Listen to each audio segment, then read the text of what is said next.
পবিত্র হজ পালনে মক্কার অদূরে মিনার তাবু নগরীতে পৌঁছেছেন 15 লাখেরও বেশি মুসল্লি। সকালে তারা যাবেন আরাফাত ময়দানে।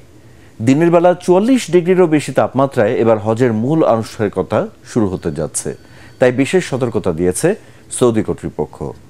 বয়স্ক মুসল্লিদের অসুস্থ হয়ে পড়ার আশঙ্কায় নেওয়া হয়েছে জরুরি নানা ব্যবস্থা। মক্কা থেকে প্রতিনিধি সাজিদুল ইসলামের পাঠানো রিপোর্ট জানাচ্ছেন কেরামতুল্লাহ বিপ্লব। 100% কপার কন্ডেন্সারে তৈরি ভিশন ফ্রিজ, তাই গুণে মানে অটুট থাকে বছরের পর বছর। সারি সারি তাঁবুতে এখন টইটুম্বুর মিনার 20 বর্গ কিলোমিটার এলাকা।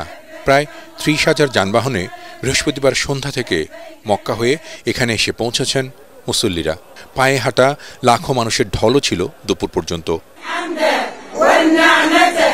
প্রচণ্ড গরম এবার মক্কায়।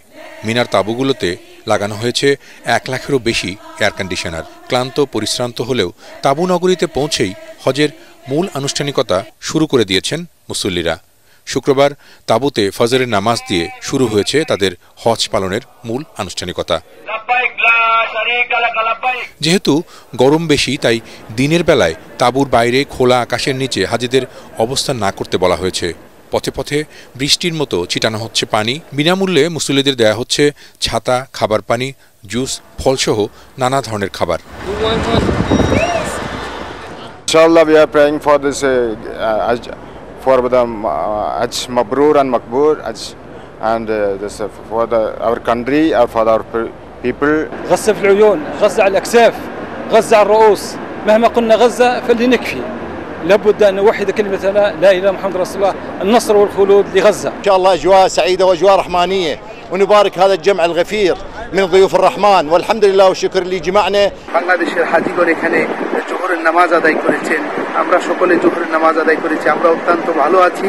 মনোমুগ্ধকর এবং অত্যন্ত সুশৃঙ্খল পরিবেশ এবং নিরাপত্তার নিশ্চিত নিরাপত্তা ব্যবস্থার মাধ্যমে আমাদেরকে এখানে তাঁবুতে রাখা হয়েছে। ভোরে আরাফাতের উদ্দেশ্যে রওনা হবেন মুসল্লিরা, কেউ পায়ে হেঁটে, কেউ বাসে। যেখানে পালন করতে হবে হজের সবচেয়ে গুরুত্বপূর্ণ ফরজ। আরাফাতে হবে হজের খুতবা। এবার খুতবা দেবেন মসজিদুল হারামের জনপ্রিয় ইমাম ও খতিব শাইখ ডক্টর মাহের বিন হামাদ বিন মোয়াক্কেল আল মোয়াক্কিলি। বাংলাদেশের 82,772 জন মুসল্লি আছেন এবারের হজ কাফেলায়। তারাও সারা বিশ্বের মুসলিমদের সাথে কাঁধে কাঁধ মিলিয়ে প্রার্থনা করছেন। যেখানে ধনী গরিব সবাই এক। তারা জীবনের পাপ মোচনে করুণা ভিক্ষা চাইছেন পরম করুণাময় আল্লাহ তাআলার কাছে। কেরামতুল্লাহ বিপ্লব, ATN বাংলা।